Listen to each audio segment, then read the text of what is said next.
নমস্কার প্রিয় বন্ধুরা। উল্টো রথের দিন আপনারা যদি এই কাজগুলি করতে পারেন তাহলে জগন্নাথের কৃপাদৃষ্টি আপনার উপরে পড়বেই পড়বে। রথযাত্রার সময় জগতের নাথ নিজের গৃহ ছেড়ে রাস্তায় বেরোন জগতের উদ্ধারের জন্য। তার যে সকল ভক্তরা মন্দিরে যেতে পারে না দর্শনের জন্য, তাদেরকেও দর্শন দেওয়ার জন্য, তাদের সাথে দেখা করার জন্য জগন্নাথ দেব তার আলয় থেকে অর্থাৎ তার মন্দির থেকে বেরিয়ে আসেন রাস্তায়। এই সোজা রথ এবং উল্টো রথ দুই দিন প্রভু সবারই সঙ্গে দেখা করেন। এই সময় আপনি আপনার জীবনের কষ্ট, আপনার ইচ্ছে এগুলি জগন্নাথ দেবের কাছে রাখতে পারেন। কিছু নিয়ম যা জগন্নাথ দেবের উদ্দেশ্যে পালন করলে আপনার জীবনে জগন্নাথ দেবের কৃপা সব সময় বর্ষিত হবে।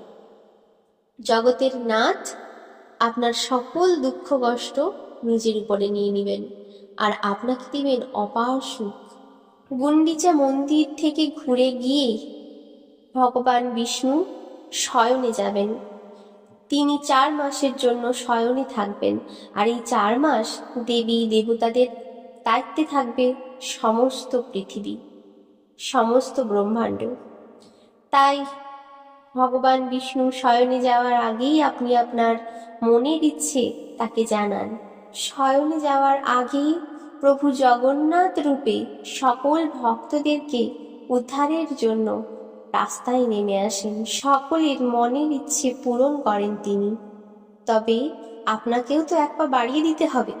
ভগবান জগন্নাথ দেব যেমন রথে করে বেরিয়েছেন সকলকে উদ্ধার করতে, সেরকম আপনাকেও একটি পা তার উদ্দেশ্যে বাড়িয়ে দিতে হবে, তবে তো তিনি আপনার উপরে কৃপা করবেন। এই উল্টো রথের দিন কোনো রকম পেঁয়াজ, রসুন, মাংস, মাছ, আমিষ জাতীয় খাবার খাবেন না।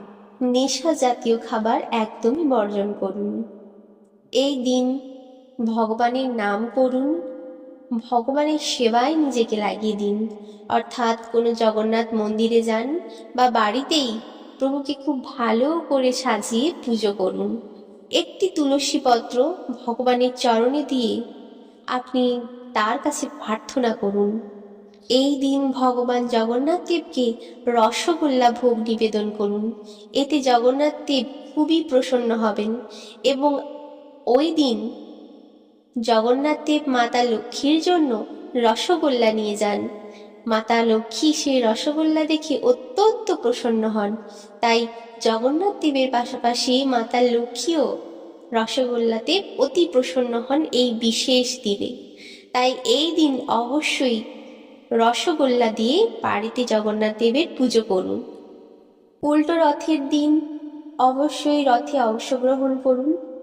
জগন্নাথ দেবের রথের বা সুভদ্রা দেবীর রথের বা বলরাম দেবের রথের দড়ি ধরে টান দিন। কিভাবে টান দিবেন? আগে নিজের মনের ইচ্ছে বলবেন।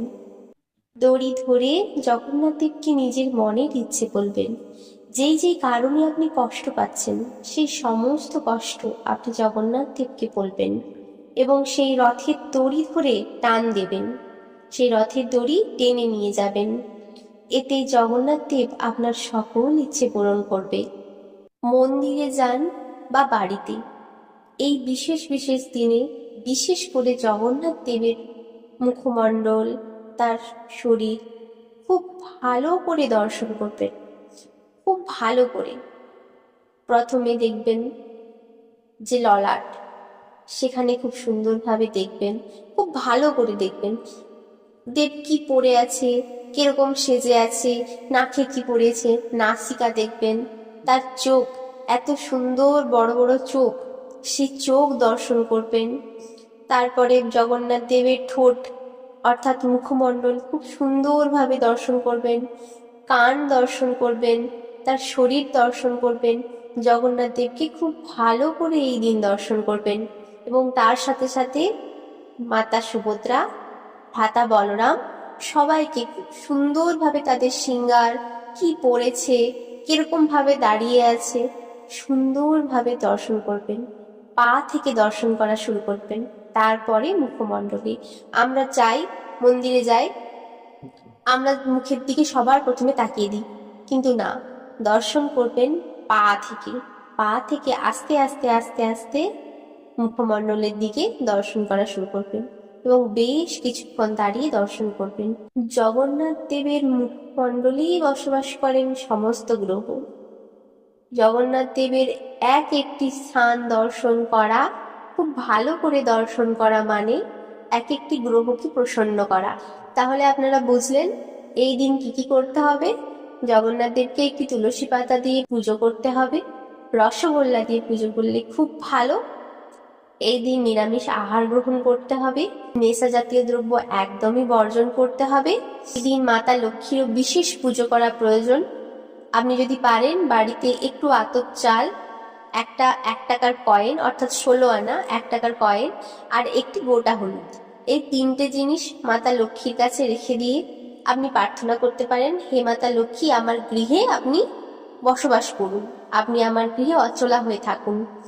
এইভাবে আপনি মাতা লক্ষ্মীর কাছে আপনার গৃহে আসার জন্য, আপনার গৃহে থাকার জন্য আপনি অনুরোধ করতে পারেন এবং সেই চাল আপনি পরবর্তীকালে লাল পুটুলিতে বেঁধে নিজের লকারে রাখতে পারেন।